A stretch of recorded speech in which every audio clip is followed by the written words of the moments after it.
but I can remember. But hold on. But let me go on record right now.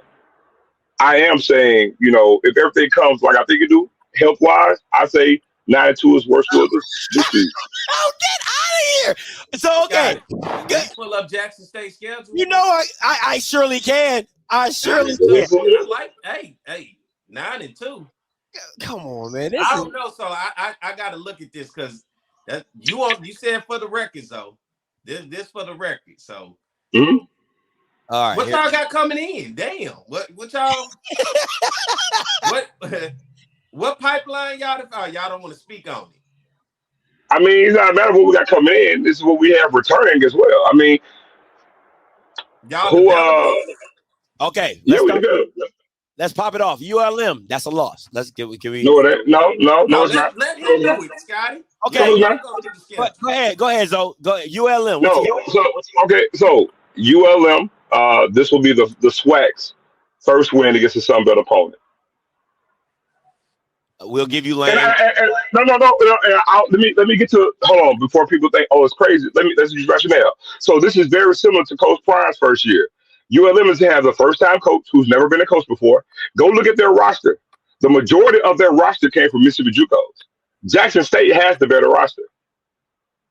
I mean, I know on paper we're going to look at FBS opponent, but go look. I implore everybody, go look at their roster, man to man, and look at Jackson State roster. Our roster is actually better.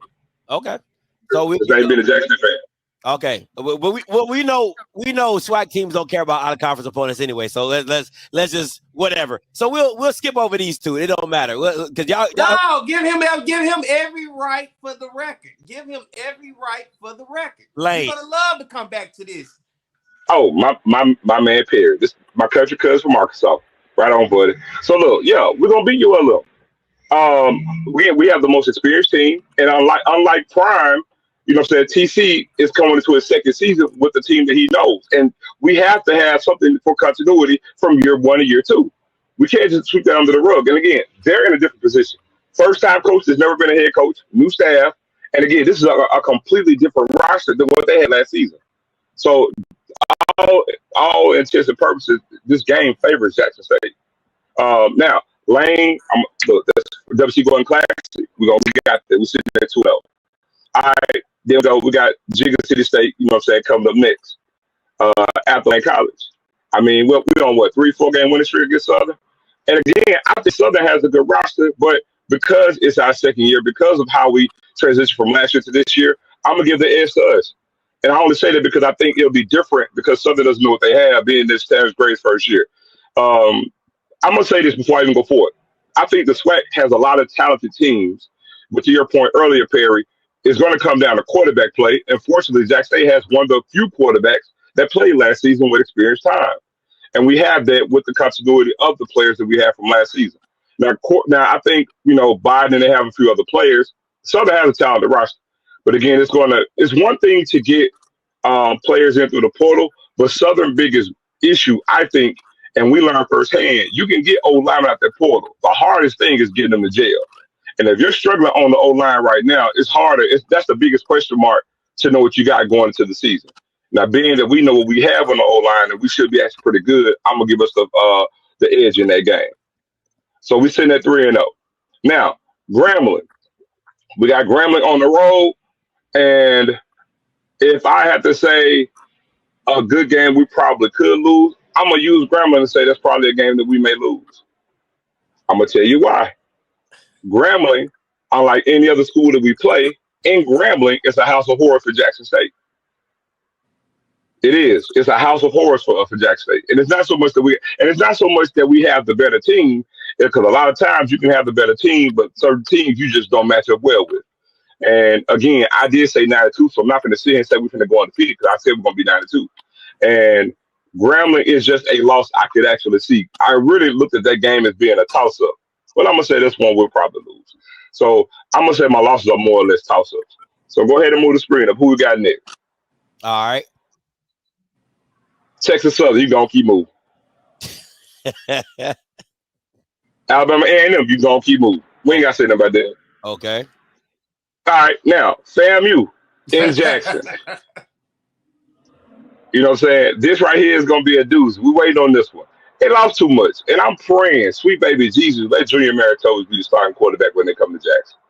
And so again, they finally did, clip us in Miami.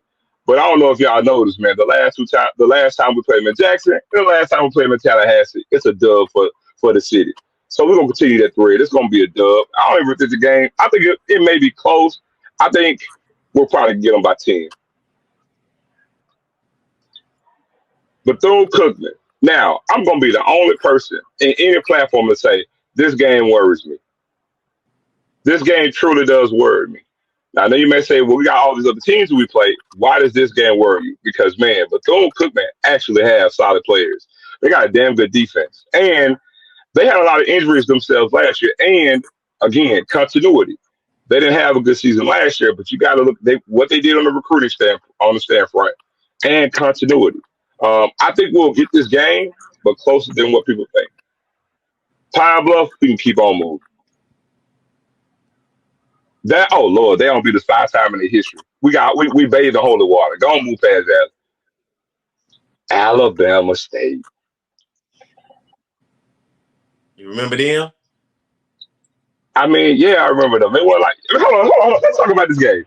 Y'all talk about this Alabama State beating us like they thrashed us or something. We actually lost because we had a lot of self-inflicted turnovers this particular game. So, and the game could have. The self-inflicted. I hate when leave him alone, Scotty. Leave him alone. All right, go ahead. Leave him alone.